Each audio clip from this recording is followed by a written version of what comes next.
Welcome back. Let's talk about the Faraday's laws of electrolysis. With respect to the concept of electrolysis, Faraday has given two laws which are commonly called as the Faraday's laws of electrolysis. In this video, we will talk about the Faraday's first law.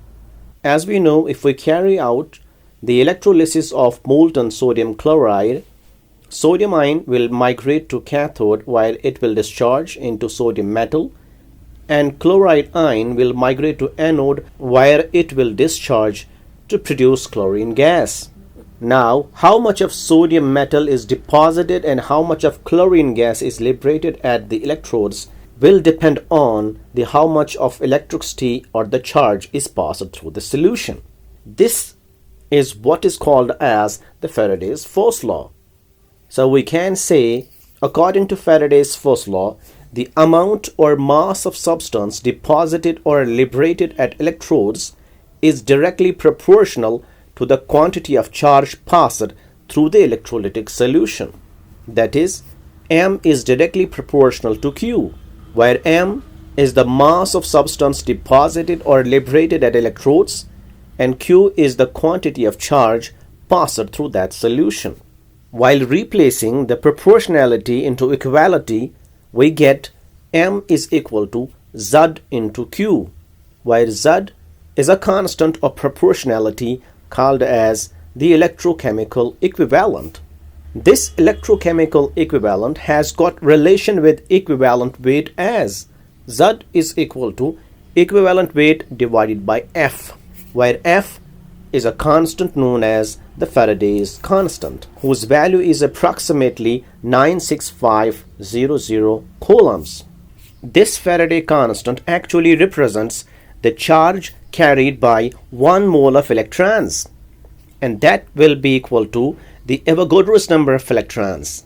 Now, as we know the charge of single electron as 1.6 into 10 raised to minus 19 coulombs, so we can get the charge carried by 1 mole of electrons, and that will equal to 6.023 into 10 raised to 23 multiplied by 1.6 into 10 raised to minus 19 coulombs, and that upon multiplication will lead to the value as mentioned earlier, that is 96500 coulombs.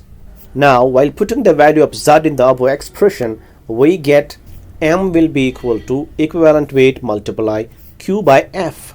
This is the mathematical form of Faraday's first law. Now, while rearranging this expression, we get M by equivalent weight will be equal to Q by F.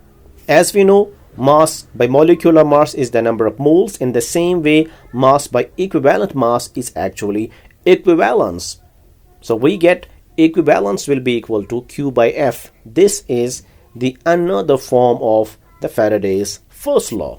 Now, let's illustrate this with certain examples. So we have the first illustration that says, find the amount of calcium deposited if 10 Faraday of electricity is passed through its electrolytic solution. We have the electrolytic solution of calcium salt, and calcium ions will be deposited at cathode. Now, how much of calcium is deposited once 10 Faraday of electricity is passed? We need to find out. As we know, according to the Faraday's first law, M is equal to equivalent weight multiply Q by F. Now, Q is given as 10 Faraday. We need to find the equivalent weight. And equivalent weight is equal to atomic mass divided by N factor. So, atomic mass of calcium is 40 and N factor is 2 because it's having a charge of 2. So, that boils down to 40 by 2, that equals to 20. So, the equivalent weight of calcium is 20 and charge is given as 10 Faraday. While putting the values in the expression, we get M is equal to 20 into 10 F by F. So that gives the amount or the mass of calcium deposited at the electrode as 200 grams. In the same way, we have the next illustration that says, find the amount of copper deposited when 5 amperes of current is passed through its electrolytic solution for a period of 1 hour. Atomic weight of copper is given as 63.5 grams. According to the Faraday's first law, M is equal to equivalent weight multiply Q by F. Charge is not given right here.